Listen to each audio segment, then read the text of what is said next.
This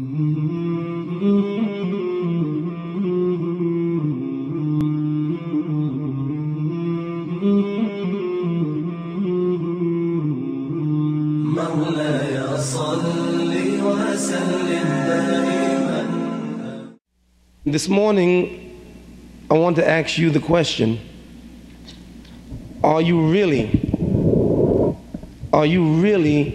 ready for death? Death is something that people don't want to talk about. And Allah's my witness, there is not one day that goes by that I don't think about death. Not a day. I think about death every day. And in fact, I want you, as the Prophet Muhammad sallallahu alaihi wasallam said, for us to always constantly think about that reminder of death. You may ask the question, why? Let's first deal with facts. Every 2 seconds, think about it. 9 babies are born in this earth, and 3 people die. In 1 year, on an average, 50 million people will die. I look around at this audience is relatively young. How many of you are 20 years or older? Raise your hand. Raise them up. Was your hand raised? I didn't know, whether he reached 20. You might be surprised to learn that from your birth, 20 years ago, 21 years ago, if 20, from the time that you were born, over 1 billion people have died. That means that every day you live, you're that closer to the grave. And the thing that's incumbent upon us to understand is that we have no guarantees. The question is, are you prepared for death?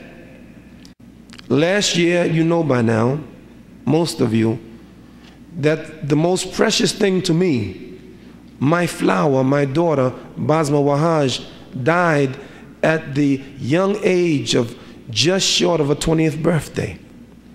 She had been married 1 year, and she had given birth a week before, healthy all of her life. And then Allah, the Almighty, decreed that she should go. Did it hurt me? Yes. The greatest gift to me, that daughter, a good Muslim. Many of you young sisters know her, or some of you know her, a good Muslim. But yet, I am reminded in the Quran, تبارك الذي بيده الملك وهو على كل شيء قدير الذي خلق الموت والحياة ليبلوكم أيكم أحسن عملا. Glory be to him in whose hands is the dominions of the heavens and the earth, and he, Allah, created death and life to test you, who's best in conduct. So the purpose of life is to be tested by Allah, and death to be tested by Allah. You, if you live long enough, will lose a loved one. Your mother, your father, your grandmother, your grandfather, your uncle, your husband, your wife, your children, all of you will be tested by death. After all, 50 million people a year. It's inevitable. So the real question is not to get angry, or the real point is not to get angry at Allah because Allah took your loved one. Recognize, وَمَا كَانَ لِنَفْسٍ أَن تَمُوتَ إِلَّا بِإِذْنِ اللَّهِ كِتَابٍ مُؤَجَّلًا. No soul can die except by the permission of Allah. It's already written in a book. I have nothing to do with that.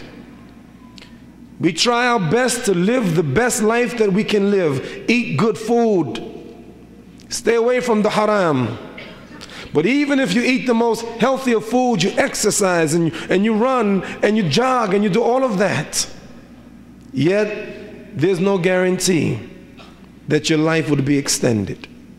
We're here but by grace of Allah. العين تناديني فدعيني أماه دعيني لتبكي دموعك يا أمي عن دربي لا لن تثنيني. حور العين تناديني فدعيني أماه دعيني، لتبكي دموعك يا أمي